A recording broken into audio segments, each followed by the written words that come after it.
अरिहंत सिद्ध सूर्य उपाध्याय साधु सर अर्थ के प्रकाशी मांगलिक उपकारी है। इनको स्वरूप जान राग से भई जो भक्ति काय को नवाए स्तुति को उचारी है। धन्य धन्य तेने से काज सब आज भरे कर जोरे बार बार वंदना हमारी है। मंगल कल्याण सुख ऐसो हम चाहत हैं। ओ मेरी ऐसी दशा जैसी तुम धारी है। ओ मेरी ऐसी दशा जैसी तुम धारी है। मंगलमय मंगल करण प्रीत राग क्या नमो ताई जाते भले अरहंतादि महा करि मंगल करियो महा रंग करण गोपाल जाते मिले समाज सब भावे निज पद राज। इस भव तरु का मूल जानऊ मिथ्या भाव ताकू कर निर्मूल हरिये मोक्ष उपाय हरिये मोक्ष उपाय। एक मिनट।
आवाज आ रही है क्या सबको? नहीं अभी एक दो मिनट मैं बोल ही नहीं रही हूँ। एक दो मिनट रुक जाइए।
वॉइस नहीं आ रहा ना? आवाज नहीं आ रही ना? ज्योति जी ने 2 मिनट वेट करने को बोला है। अच्छा वो कुछ प्रॉब्लम हो गई थी इसमें, अब चालू करते हैं। अच्छा अच्छा। वो घर पे तो सब सेटअप रहता है ना, थोड़ा सा ये चक्कर ये है। देखिए अपने क्वेश्चन करने हैं अपने को। 263 लेना है, 64 लेना, 63। यदि ज्ञानी जनों को उपवास आदि की इच्छा नहीं है तो अंशनादि को तप संज्ञा कैसे हुई? 263 नंबर का क्वेश्चन है। हाँ बोलिए, जिंदा आंटी बता रहे हैं, बोलिए। आदि को जो भाई तप कहा है, मैं तो बाहर से औरों को दिखाई देती है, तपस्वी है इसलिए कहा है। परंतु अंतरंग परिणामों का नहीं मिलता है, क्योंकि परिणाम सीधे शरीर की क्रिया और कारण नहीं है। ये तो इनको तो बाहर से लोगों को दिखाई दे, इसलिए इनको तप कहा है। वास्तव में ये निश्चय से तप नहीं है। ठीक है, जवाब बढ़िया। मुनिराज कब उपवास करते हैं और कब नहीं?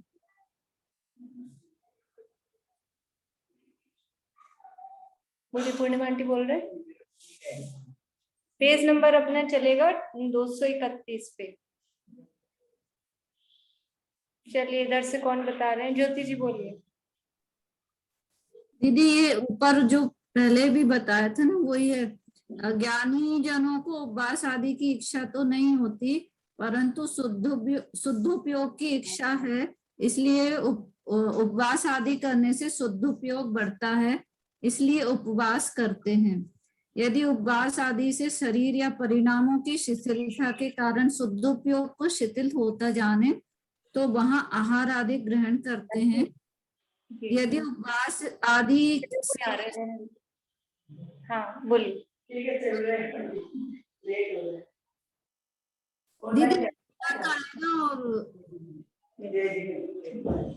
हाँ ज्योति जी बोलिए। हाँ यहीं तक आएगा और फिर आगे तो हाँ मतलब मुनिराज कब उपवास करते हैं और कब नहीं? तो जब वो अपना शरीर शिथिल होता जानते हैं तो आहार ग्रहण करते हैं, तब उपवास नहीं करते हैं। और जब वो यानी अपने शुद्धोपयोग की प्राप्ति चाहते हैं, शुद्धोपयोग की लीनता चाहते हैं, तो वो उपवास आदि करते हैं। जब अकाम निर्जरा में बिना इच्छा के निर्जरा होती है, तब इच्छा पूर्वक उपवास आदि करने से निर्जरा क्यों नहीं हो रही? जब अकाम निर्जरा में ही बिना उपवास के हो रही है निर्जरा, तब इच्छा पूर्वक हम उपवास कर रहे हैं, उसमें निर्जरा क्यों नहीं होती? बोलिए प्रमीला जी। अकाम निर्जरा का कारण तो जीव के अंतरंग परिणाम है। अकाम निर्जरा में इच्छा बिना भूख प्यास सहना बाह्य निमित्त तो बना, पर उस समय वहां जो मंद कसाई रूप परिणाम होते हैं निर्जरा, वो अकाम, उससे अकाम निर्जरा होती है। और वो मंद कसाई रूप भाव देवादि गति के बंध के कारण होते हैं। और अगर तीव्र कसाई रूप परिणाम है तो उस समय पाप बंध ही होता है। उसी प्रकार इच्छा पूर्वक उपवास आदि के समय जो परिणामों की विशुद्धता बढ़ी निर्जरा उससे है, शरीर की क्रिया उससे निर्जरा नहीं है। इसलिए परिणाम शून्य खाली बाह्य उपवास आदि क्रिया इच्छा पूर्वक करने पर भी उससे निर्जरा नहीं है। बढ़िया, यानी जो फल लग रहा है वो परिणामों का लग रहा है। अकाम निर्जरा में भी वो जो पाप की निर्जरा हुई है वो परिणामों के कारण हुई है। तो परिणाम वास्तव में उसमें हो, और हमने इच्छा पूर्वक भी किया, लेकिन इच्छा पूर्वक करके भी यदि कषाय हो रही हैं तो उसमें फिर उसको निर्जरा नहीं कह सकते। उपवास किसे कहते हैं? बोलिए। कषाय विषयाहारो त्यागो यत्र विधीयते उपवासः सविज्ञेया शेषम लंघनकम विदु। जहाँ कषाय विषय और आहार इनका त्याग किया जाता है उसे उपवास कहते हैं। बढ़िया, आवाज आई आप लोगों को? नहीं आई? ये जो श्लोक दिया है वो श्लोक, और जहाँ कषाय विषय और आहार तीनों का त्याग किया जाता है, उसे उपवास जानना चाहिए। यदि अंतरंग यानी सच्चे तप के बिना उपवास आदि को उपचार से भी तप नहीं कहते, तो उपवास आदि करना चाहिए या नहीं करना चाहिए? भाई जब ये है ही नहीं सच्चे, तो फिर हम करें कि नहीं करें, क्या करें? बोलो प्रीति।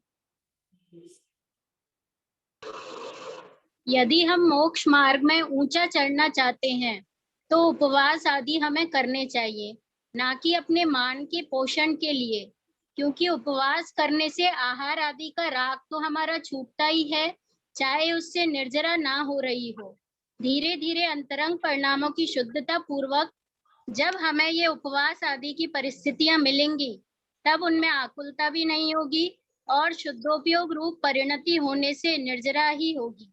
इसलिए अभी भी उपवास करना निरर्थक नहीं है। बढ़िया, यानी उपवास आदि से निर्जरा नहीं हो रही है, लेकिन फिर भी वो हमारा उतना राग तो छूट ही रहा है ना, और परिणाम यदि हमारे विशुद्ध हैं तो वो हमको आगे बढ़ने में भी सहायक होंगे। लेकिन बस ये है कि उसमें निर्जरा मान के संतुष्ट नहीं होगी, ये हमने कर लिया तो बहुत हो गया। उपदेश हमेशा ऊंचा चढ़ने के लिए दिया जाता है। प्रायश्चित आदि तो सच्चे अंतरंग तप है ना, कि नहीं है? प्रायश्चित आदि सच्चे तप है या नहीं है? बोलिए अनिता आंटी, बोल रहे। प्रायश्चित आदि वाले साधक अंतरंग तप नहीं है। अंतरंग तप में प्रायश्चित विनय वैराग्य स्वाध्याय और त्याग और ज्ञान जो क्रियाएं हैं, वे बाह्य तप से बाह्य तप करके जानना। जैसे अंतरंग आदि बाह्य क्रिया है, उसी प्रकार अंतरंग तप भी बाह्य क्रिया है। इसलिए प्रायश्चित आदि बाह्य साधन अंतरंग तप नहीं है। ऐसा बाह्य प्रवर्तन होने पर जो अंतरंग परिणामों को छोड़ता हो, उसका नाम अंतरंग। यानी प्रायश्चित आदि में भी जो बाहरी क्रिया है वो सच्चा अंतरंग तप नहीं है, उसमें वो जो परिणामों की शुद्धता है सच्चा अंतरंग तप। नाम अंतरंग है, लेकिन उसकी भी यदि क्रिया चल रही है, जैसे जब दिन में प्रकरण चल रहा है ना, वो व्रत, वो आश्रम के कारण है कि संवर के कारण है? तो व्रतों की जो क्रिया है वो प्रवृत्ति रूप है, वो आश्रम का ही कारण है। ऐसे ही ये तपसा निर्जरा कहा है, लेकिन इन तपों में भी ये जो प्रवृत्ति रूप जो चीज है वो वास्तव में वो शुभाव रूप ही है। और वो संवर निर्जरा का कारण क्या है कि वो जो अंतरंग शुद्धता है उसके साथ, इसमें भी वही लगाना है, तपों में भी। हाँ, शुद्धि। बोलिए आंटी निशान। आज है ना स्मारक में गुरुदेव का जो प्रवचन चला था ना, वो इसी टॉपिक पे था, निर्जरा वाली। अच्छा, मेरा छूट जाता है सुबह वो। था तो इष्टोपदेश की गाथा पे, पर हाँ। टॉपिक यही था और बहुत अच्छे से जो अपन ने अभी चलाए हैं वही पूरा था। अच्छा, सुनूंगी मैं। चलिए, ये हो गए प्रश्न अपने पूरे। अपनी चर्चा चल रही है सम्यक ज्ञान का अन्यथा रूप।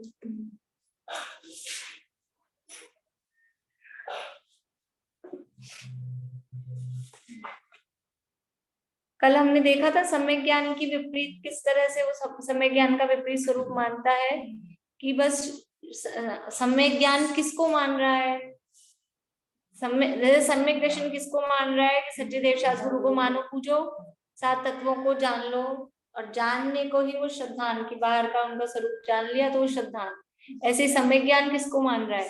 तो शास्त्राभ्यास करो, शास्त्रों का ज्ञान हो जाए, उसका नाम सम्यक ज्ञान। उस सम्यक ज्ञान, क्योंकि शास्त्राभ्यास करना सम्यक ज्ञान है, इसलिए उसके लिए निरंतर प्रयत्नशील रहता है, खूब पढ़ता है, जहाँ मौका मिल जाए वहां पढ़ रहा है, सुन रहा है, पढ़ा रहा है, ये सारे काम करता है। परंतु गलती कहाँ है? प्रयोजन पर दृष्टि नहीं है कि शास्त्राभ्यास क्यों करना, शास्त्राभ्यास का प्रयोजन क्या है। शास्त्र के माध्यम से शास्त्र का जो वाच्य है, जैसे समय सार, तो समय सार का वाच्य, वाच्य मतलब उसमें किसको दिखाया है, तो उसका वाच्य है शुद्धात्मा, आत्मा, तो उसको प्राप्त करें। समस्त शास्त्रों का सार, कल कहा था ना, वीतरागता है शास्त्र का, तो वीतरागता प्रकट हो कि आत्मा का ज्ञान प्रकट हो, उस प्रयोजन पर दृष्टि नहीं है, और खाली अपनी पंडिताई करने के लिए यदि शास्त्र पढ़ेंगे हम बड़े पंडित हो जाएंगे, वो यदि अभिप्राय रखता है तो वो मिथ्या है। और ऐसा अभिप्राय तो वो तो मेरे ख्याल से बाहर वाला ही है, वो धर्म बुद्धि से धर्म धारक भी नहीं रहेगा। जो अगर कोई लौकिक प्रयोजन से रख रहा है ना, तो वो तो धर्म बुद्धि से भी नहीं रहेगा। ये धर्म बुद्धि से कर रहा है, लेकिन ये समझ रहा है यही सम्यक ज्ञान है, तो बस पढ़ते रहो पढ़ते रहो पढ़ते रहो। इसलिए लग रहा है कि अपन इसमें धर्म बुद्धि से करते हैं, और लौकिक और मान सम्मान का ये भी इच्छा नहीं है, लेकिन लगे रहते हैं। पर वो वास्तविक प्रयोजन क्या है? बस पढ़ना पढ़ना, लेकिन आत्मा का ज्ञान करने का या आत्मा के बारे में विचार करने का, या मैं जीवूं 2 क्षण ये बैठ के सोचने का, वो प्रयास नहीं, वो टाइम ही नहीं। सारे दिन फिक्स सारे दिन ऐसे पैक टाइम टेबल रहता है कि टाइम ही नहीं है। अभी तो इतनी सारी है कि पेंडिंग पड़ी है, ये छूट गया वो छूट गया, तो इनकी कवर कर लो उनकी कवर कर लो, ये चलता है। तो मैं जीव हूँ, मैं आत्मा हूँ, मैं शुद्ध आत्मा हूँ, ये विचार करने का भी अवसर नहीं मिलता। फिर शास्त्राभ्यास में कुछ लोग न्याय व्याकरण काव्य इनका अभ्यास करते हैं, तो ये तो लोक में पांडित्य प्रकट करने के कारण है, उनमें तो आत्महित का प्रयोजन है ही नहीं।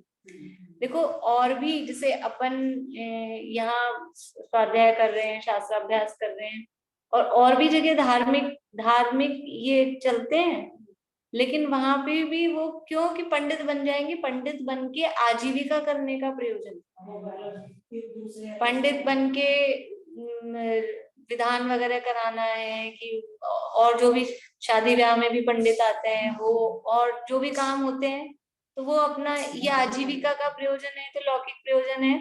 और नहीं तो पंडित करके नाम मान सम्मान की इच्छा है, उनको व्याकरण का इसका ज्ञान हो जाएगा, तो वो मान सम्मान की इच्छा है, वो लोक में पांडित्य प्रकट करने के कारण है, उनमें आत्मिक का निरूपण तो है नहीं।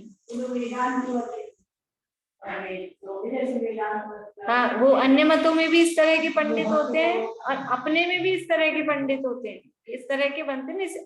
या इसलिए बन गए भी, क्यों बन गए आप कि और कहीं बुद्धि चलती नहीं थी, और कहीं एडमिशन मिल नहीं रहा था, तो पढ़ना था तो यही बन जाओ, ये भी होता है ना।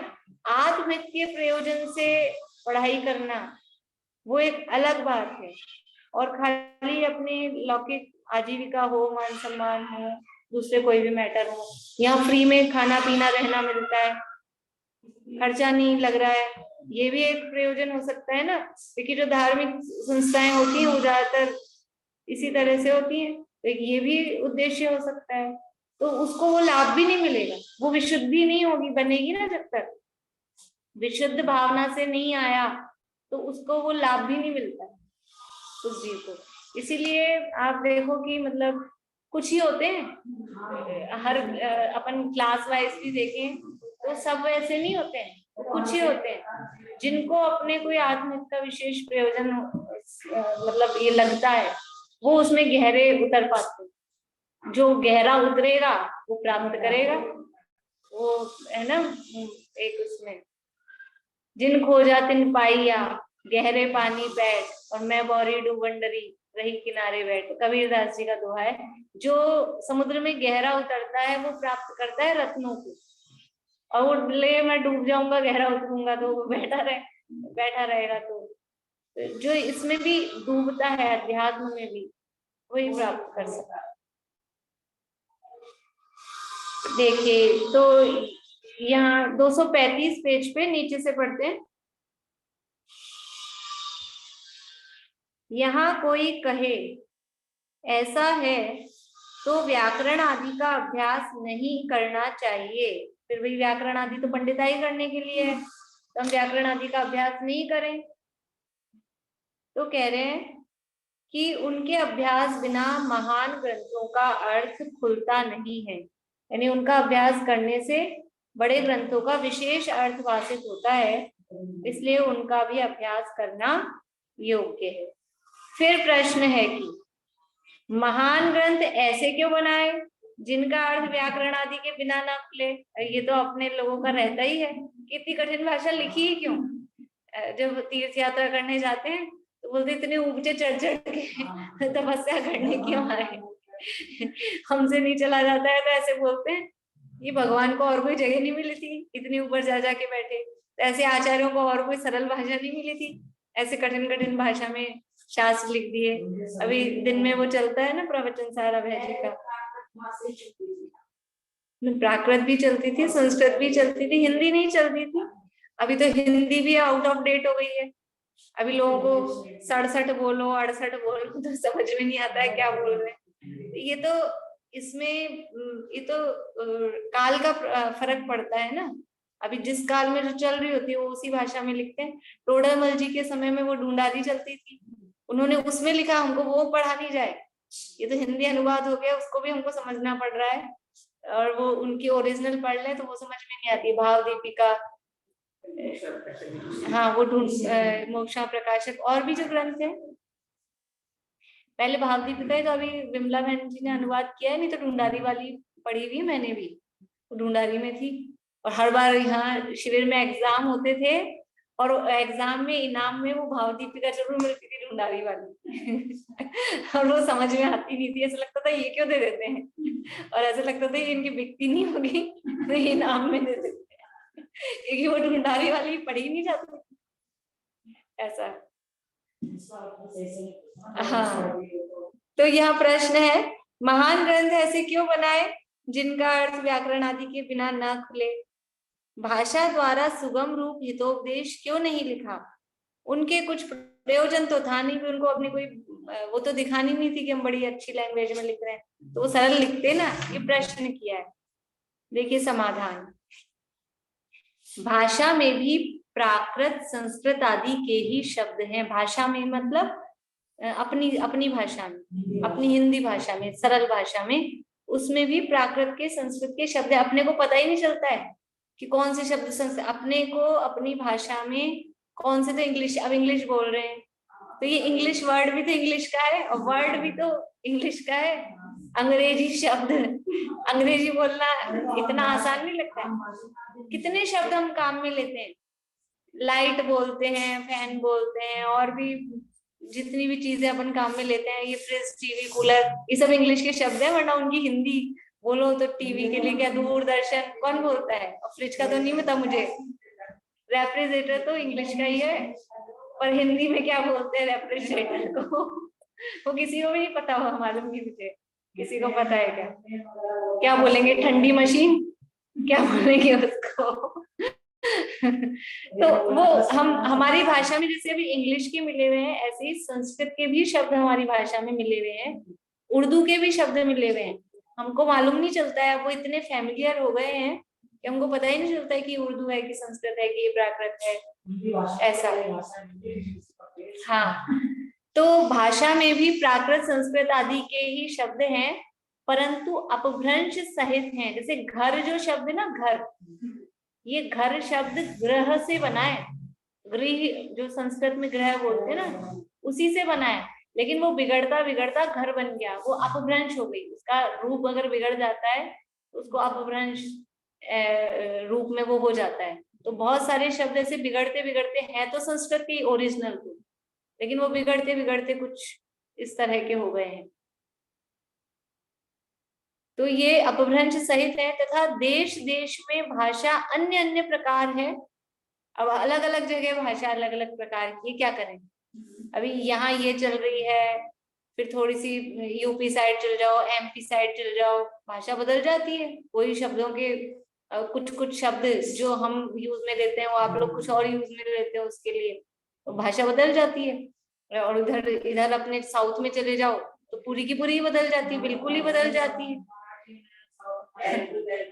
हाँ, अभी जैसे अपन सिंघाड़ा किसको बोलते हैं? अपने वो पानी फल जो होता है सिंघाड़ा बोलते हैं उसको। और इधर कैलकाटा साइड में सिंघाड़ा किसे बोलते हैं ना, कैलकाटा के अपने कैलकाटा में सिंघाड़ा किसको बोलते हैं? बोलिए प्रमिला जी। समोसे को सिंघाड़ा बोलते हैं, वहाँ समोसा को सिंघाड़ा बोलते हैं। अब कोई किसी के घर जाए वो बोले हम आपके लिए सिंघाड़ा ला रहे हैं, तो हम सोचेंगे क्या सिंघाड़ा लाते हैं, हम तो नहीं खाते सिंघाड़ा। तो अब वही शब्द है ना, लेकिन वो ही उसी शब्द का वहां दूसरा अर्थ है, यहाँ दूसरा अर्थ है। तो अभी कौन सी भाषा में लिखें, कौन सी भाषा में लिखें? चावल के लिए भी अलग अलग है, कहीं भात कहते हैं, वो अपने उसमें आता है, उसकी पूजा में आता है। कहीं कुल्लू बोलते हैं, कहीं भात बोलते हैं, कहीं कुछ, हाँ अज भी बोलते हैं वो कच्चे धान को। तो देश देश में भाषा अन्य अन्य प्रकार है। तो महंत पुरुष शास्त्रों में अपभ्रंश शब्द कैसे लिखते हैं?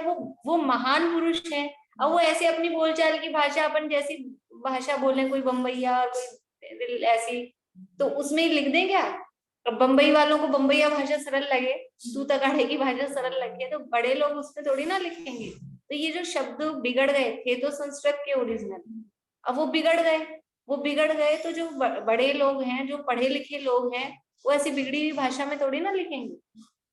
तो महंत पुरुष यानी महान पुरुष, वो शास्त्रों में अपभ्रंश शब्द कैसे लिखते? बालक तोतला बोले, परंतु बड़े तो नहीं बोलते तोतला के, और कदाचित किसी को समझाने के लिए बोल भी दें, लिखेंगे तो नहीं। देखो अपन अभी क्लास में बात कर रहे हैं, उसी चीज को समझा रहे हैं, तो समझाने में वो किसी भी शब्द से, उदाहरण से, अभी उसी के मैं नोट्स बनाती हूँ, तो वही अपनी जो कोई बात अपने अभी जैसे इतनी बातें कर ली, ऐसी मजाक किया ऐसी, तो क्या वो लिख देंगे? लिखने में वो चीज अच्छी लगेगी क्या? लिखने में वो चीज नहीं लिखी। लिखना, इसीलिए लिखना बहुत कठिन काम होता है, और इसीलिए कहते हैं वो एक पेज लिखने के लिए 10 पेज तो मतलब फाड़ने पड़ते हैं, वो रिजेक्ट होते हैं। मेरे भी होते हैं कई बार, पूरे 2-3 पेज लिख देती हूँ, फिर जमता नहीं है, फाड़ती नहीं हूँ, पर वो आप लोगों को नहीं भेजती हूँ फाड़ती तो नहीं हूँ, लिखी तो बात है, लेकिन ऐसा लगता है ये पहले आना चाहिए, बाद में आना चाहिए, कुछ ऐसा, तो वो गड़बड़ हो जाती है ऐसे लिखते समय।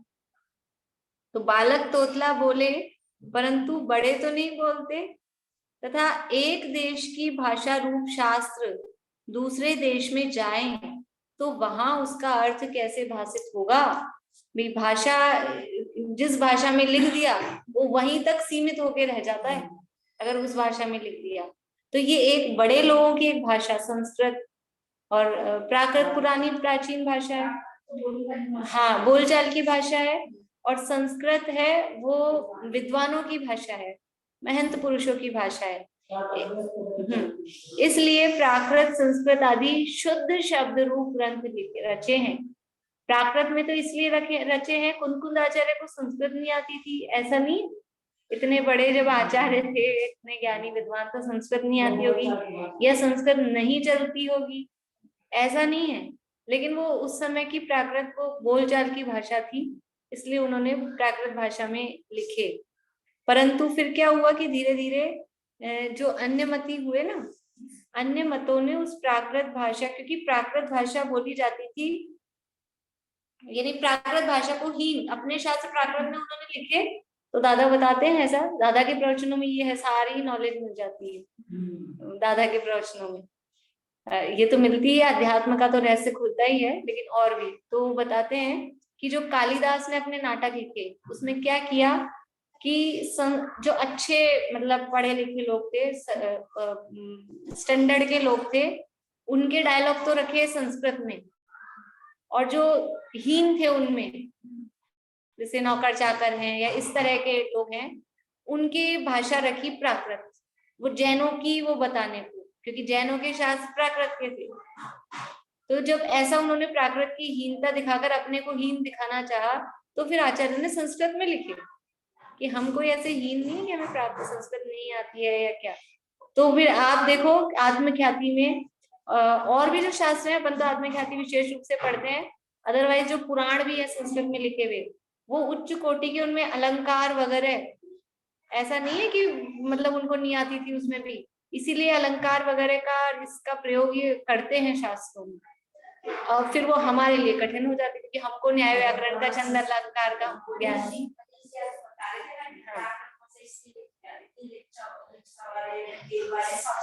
सब, हाँ सब समझ ले, हाँ इसलिए तो वो सबको समझ में आए, इसलिए अभी भी जो चल रहा है वो इसी हिसाब से ना कि अब ये सब उससे जुड़ जाएं, सब लोग जुड़ जाएं। अभी भी अपनी पिछले वाले शिविर में या 10 लक्षण में मराठी में शांति की भाषा मराठी में लेते थे, और अभी भी ये अपने आरंभ पाठशाला की चलती ही है, और जो मराठी के विद्वान है उनकी चलती है मराठी में अलग, कन्नड़ में अलग। पिछले शिविर में अलग अलग सारी क्लासेस चली थी, इंग्लिश की अलग, कन्नड़ की अलग, हिंदी की अलग, गुजराती की अलग, ऐसा वे सब समझें, ये एक उद्देश्य है।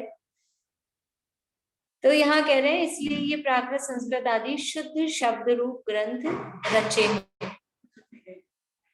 हो गए 7:45। चलिए, हमें तो हिंदी में जब तक आप समझाओ नहीं समझ में नहीं आती एक्चुअल में। अध्ययन प्रकाशी का अध्ययन प्रकाशी, अच्छा। चलिए, अभी दीपक जी का प्रवचन है 7:45 से, तो अभी यहीं पूरा करते हैं, अपन 7:45 हो गए हैं, आगे कर लेंगे। कौन सा प्रवचन है? दीपक जी, दीपक जी इसमें यूट्यूब में आएगा? हाँ, यूट्यूब पे PTST पे आ जाएगा, PTST सर्च करेंगे ना उस पे। हाँ, यूट्यूब पे ही PTST जिनवाणी स्तुति करते हैं।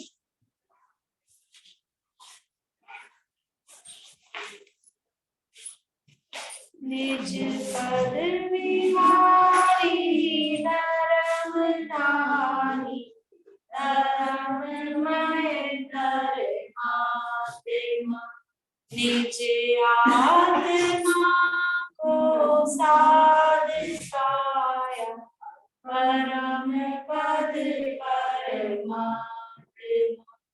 ज्ञान त्यागी नमी तेरी, शरण में आत्मा, तूने बताया जगत को सब, आत्मा परमात्मा।